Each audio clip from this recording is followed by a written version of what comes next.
सुबह के 5 बज चुके थे। घास पर ओस की बूंदें तभी भी ताजा थी। धीरे धीरे शहर जाग रहा था। निर्मला तैयार हो रही थी फ्लाइट पकड़ के दूसरे शहर जाने के लिए, जहां वो एक नई बिजनेस डील साइन करने वाली थी। बहुत खुश थी निर्मला। अफसोस, कुछ ही पल बाद आने वाले दुर्घटना के बारे में उनको कुछ पता ही नहीं था। जैसे जैसे उनकी गाड़ी बाईपास पकड़ के एयरपोर्ट की तरफ बढ़ने लगी, निर्मला ने अपने गाड़ी के म्यूजिक सिस्टम में कीर्तन चलाकर उसमें मग्न हो गई। निर्मला को पता ही नहीं था कि स्टीयरिंग के पीछे उनके ड्राइवर के आंखों में नींद आने लगी थी। अचानक उनके ड्राइवर का सर बहुत जोर से गाड़ी की स्टीयरिंग पे जा टकराया। जैसे ही गाड़ी का नियंत्रण ड्राइवर के हाथ से निकल गया, निर्मला की गाड़ी, जो कि बहुत ही तेज गति से चल रहा था, आसमान में कई बार पलटकर पास की एक खेत में गिर पड़ा। खेत में गाड़ी गिरने का एक भयानक आवाज आई। उस भयानक झटके में आतंकित निर्मला सोचने लगी, हे प्रभु, क्या यही मेरा अंतिम समय है? पास में खड़ा हुआ एक सज्जन उनकी मदद करने के लिए पहुंचे। इतनी बड़ी दुर्घटना के बाद गाड़ी में बैठे लोगों को जिंदा पाने की उम्मीद उन्हें नहीं थी। लेकिन ये क्या? निर्मला को जैसे ही उन्होंने बाहर निकाले, उन्होंने देखा कि निर्मला जिंदा थी। ये तो आंखों के सामने चमत्कार हो गया।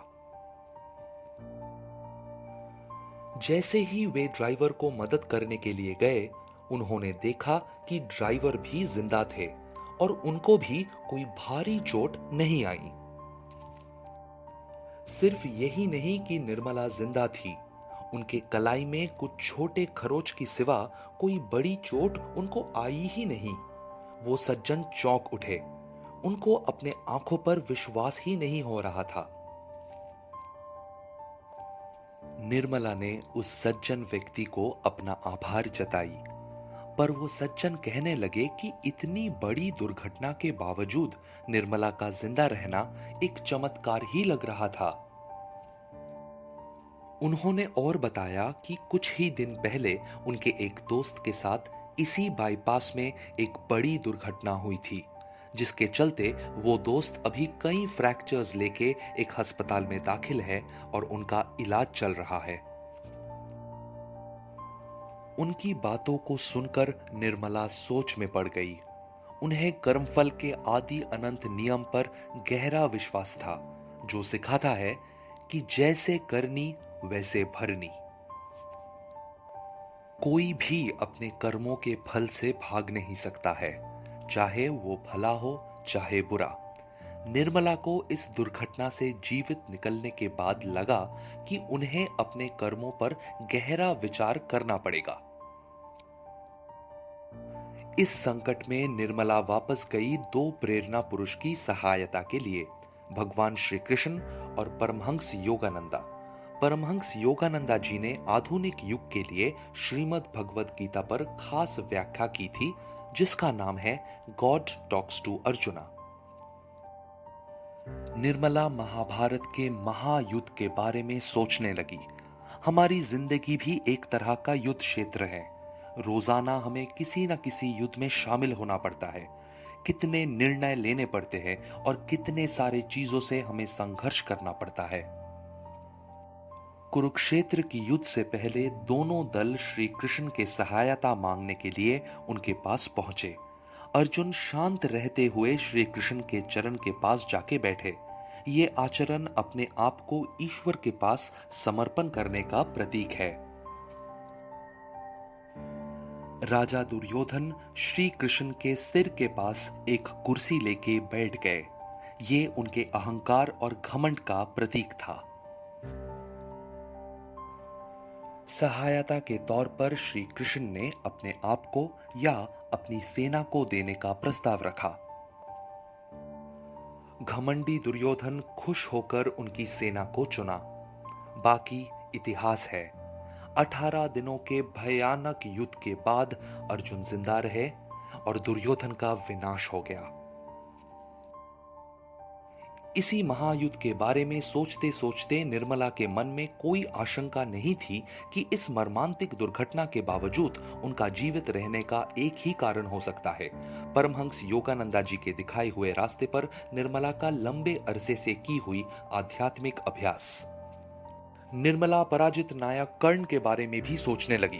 कर्ण के पास वो सब कुछ था जो एक विजेता के पास होना चाहिए। वो एक प्रसिद्ध योद्धा थे, वो एक ऊंचे स्तर के वक्ता थे और एक उदार राजा भी थे। जब अंत में कर्ण की मृत्यु होती है, हम सबके आंखें भर आती है, क्योंकि कर्ण को सभी विजय के रूप में देखना चाहते हैं। कर्ण का एक बड़ा समस्या था जो कि उनके विनाश और पतन का वजह बन गया। सामाजिक प्रतिष्ठा, धन दौलत और सार्वजनिक मान्यता पाने के लिए वो किसी भी हद तक जा सकता था। इस गलत उद्देश्य को पाने के लिए उन्होंने दुष्ट दुर्योधन के साथ हाथ मिलाया और उनके साथ काफी षड्यंत्र रचे, पांडवों को मार के उनका राज्य को हड़पने का।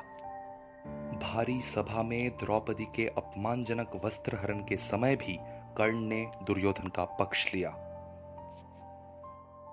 समाज में एक महत्वपूर्ण स्थान पाने की कामना में अंध होके कर्ण ने अपने बुद्धि का बलिदान दिया और भ्रष्ट राजा दुर्योधन के साथ कई सारे गलत कामों में भागीदार बने।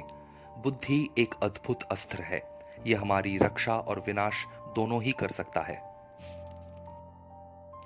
कर्ण के अंदर एक हीन मान्यता का भी जन्म हुआ। उसे लगने लगा कि सबसे बेहतर होने के बावजूद मैं महाराजा क्यों नहीं बन सकता, मैं अर्जुन की तरह लोकप्रिय क्यों नहीं हूं, मेरे पास द्रौपदी जैसी पत्नी क्यों नहीं है। लगातार इस तुलना के जाल में फंसे कर्ण ने दुष्ट दुर्योधन के साथ दोस्ती की। अंत में उनका दुखद विनाश हुआ। निर्मला अपने जिंदगी के बीते कुछ सालों पर गौर कर रही थी। एक स्वतंत्र और सफल व्यक्ति से जो कुछ भी आशा की जा सकती है, वो सभी कर्म वो कर रही थी। बड़ी गाड़ी, कीमती मेकअप, बड़ा घर, सालाना विदेशी वेकेशंस पर जाना, महंगी गैजेट्स खरीदना, मनोरंजन के महंगे तरीके, सामाजिक स्तर पे महत्वपूर्ण लोगों से मिलना जुलना, ये सब उनकी जिंदगी का सार बन चुका था।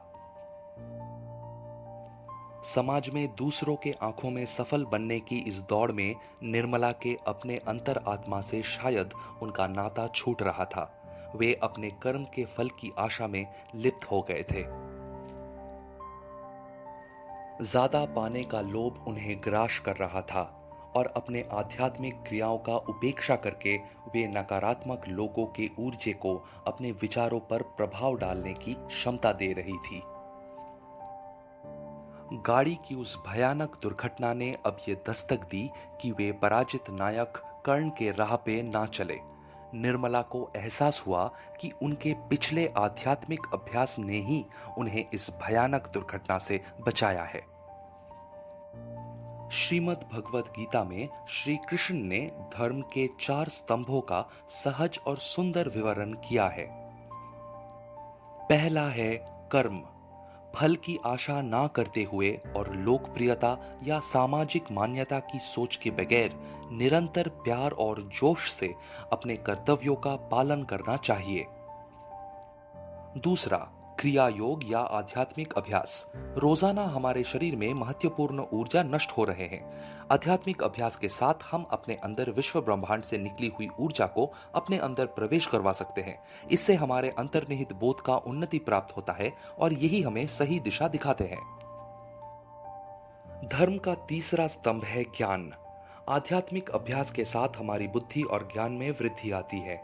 हमें सही और गलत का विचार आता है। ये आत्मनिर्भरता देती है और दूसरों के राय से दूर रखती है, जो कि काफी बार हमें गुमराह करती है। धर्म का चौथा स्तंभ है भक्ति। भक्ति का मतलब है शुद्ध प्रेम, ईश्वर के लिए प्रेम या विश्व ब्रह्मांड के अनादि शक्ति के लिए प्रेम, और वो प्रेम दूसरों में सेवा के तौर में बांट देना। अपने जिंदगी में अर्जुन को कई कठिनाइयों का सामना करना पड़ा।